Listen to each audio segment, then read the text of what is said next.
Hello दोस्तों, स्वागत है आप सभी का आज के इस नए वीडियो में।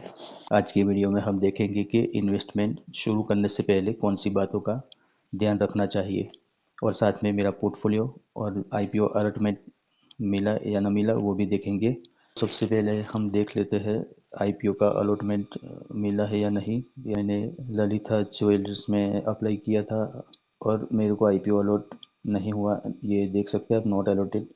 और मेरे फैमिली मेम्बर के अकाउंट में भी अप्लाई किया था, तो देखते हैं उनका अकाउंट में अलॉटमेंट मिला है या नहीं। ये जो मेल आया है उनके अकाउंट में फाइनली दोस्तों ललिता ज्वेलर्स स्मार्ट का आईपीओ अलॉटमेंट मिल गया है। अब हम आ जाते हैं अपने म्यूचुअल फंड डैशबोर्ड पर। मेरे पोर्टफोलियो में 11,688 रुपये का कल के दिन प्रॉफिट रहा, लेकिन स्टॉक मार्केट में उतना खास परफॉर्मेंस नहीं था और ना ही बॉन्ड मार्केट में। तो ये इतना ज़्यादा प्रॉफिट मेरे को आज क्यों दिख रहा है, मैं आपको दिखाने वाला हूँ। वन डे चेंजिंग में आपको पता चल जाएगा कि जो ये बॉन्ड मार्केट का है, जो डेब्ट फंड है, उसमें नेगेटिव रिटर्न है। और ये स्टॉक मार्केट और ये इक्विटी मार्केट का है Nippon India ELSS tax saver fund, जिसके अंदर 801 रुपये मतलब 0.21% की बढ़त है। और आदित्य बिरला सन लाइफ लिक्विड फंड में 0.01% की बढ़त है। और सबसे ज़्यादा कल गोल्ड के अंदर बढ़त थी, इसलिए मेरा पोर्टफोलियो आज 11,000 प्लस है। गोल्ड में 2.5% की तेज़ी थी। दोस्तों, हमें हमारा पोर्टफोलियो डाइवर्सिफाई बनाना चाहिए और सभी अंडे एक ही बकेट में नहीं डालने चाहिए, मतलब कि सभी इक्विटी फंड में ही नहीं डालना चाहिए। अगर आपकी एज कम है, मतलब 20-25 साल है, तो आप इक्विटी में ज़्यादा एक्सपोजर ले सकते हैं। और उसके साथ सबसे पहले आपको एक इमरजेंसी फंड होना चाहिए। इमरजेंसी फंड मतलब आपका जो महीने का खर्चा है, तो 6 महीने का खर्चा इमरजेंसी फंड में रखना चाहिए। जिससे क्या है कि कभी आपको मतलब कोई अचानक पैसों की ज़रूरत पड़ जाती है, तो हमें इक्विटी फंड में से निकालने की ज़रूरत ना पड़े। इक्विटी फंड में कंपाउंडिंग का बेनिफिट मिले, इसलिए हमें इमरजेंसी फंड मस्ट ही चाहिए। और दूसरी बात दोस्तों, अगर आपने इन्वेस्ट नहीं शुरू किया, अगर आप सिर्फ देखते रहते हो, तो आपको जल्द से जल्द इन्वेस्टमेंट शुरू करना चाहिए।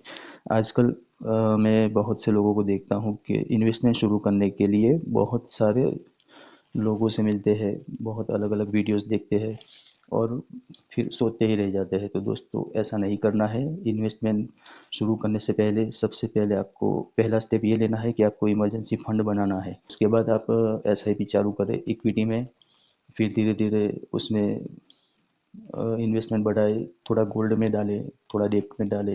एक MP register mutual fund distributor हूँ। दोस्तों, आजकल लोग लोन ईएमआई पे कोई चीज़ खरीदने से हिचकिचाते नहीं है, लेकिन इन्वेस्टमेंट के नाम से बहुत हिचकिचाते हैं। अगर आपको कोई भी चीज़ लेनी है, तो आप फटाक से ईएमआई पे ले लेते हैं। पहले आपने मोबाइल ले लिया ईएमआई पे, उसके बाद वो ईएमआई ख़त्म हुई, तो और उसके बाद आपने कुछ बाइक ले लिया, फिर ये इसकी ईएमआई ख़त्म हुई, या फिर कुछ और ले लिया। ऐसे आप ईएमआई भरते जाओगे, आप वेल्थ कभी नहीं बनाओगे। आप ईएमआई से नहीं घबराते, लेकिन जब इन्वेस्टमेंट की बात आती है, तो आप थोड़े घबरा जाते हैं कि मार्केट ऊपर जाएगा या नीचे जाएगा। लेकिन आप जब ईएमआई पे मोबाइल लेते हो, तो आप ये नहीं सोचते क्या कि अभी ये मोबाइल मैंने 50,000 का या 60,000 का लिया है, तो बाद में 1 साल बाद तो वो 40,000 का या 30,000 का हो जाएगा। तो आपने ये लाइबिलिटीज़ खरीदी है। तो आप इन्वेस्टमेंट करके एसआईपी के थ्रू आप एसेट क्रिएट कर रहे हो। आपका अभी नहीं, अभी शायद मार्केट डाउन हो, लेकिन आने वाले 7 8 10 सालों में आपको वेल्थ बना के देगा। अगर आपने जो ईएमआई पे मोबाइल लिया है या बाइक ली है, तो वो 7 8 10 सालों के बाद वो डिक्रीज हो जाएगा उसका प्राइस। तो आपको कोई फ़ायदा होने वाला नहीं है।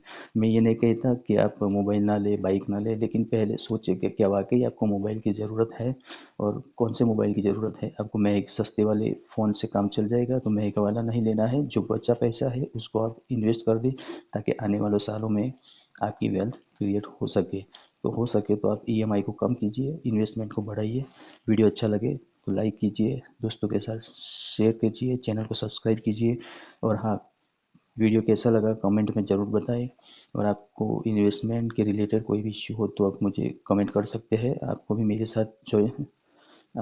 साथ जुड़ के इन्वेस्ट करना है तो मैं एक MP registered mutual fund distributor हूँ।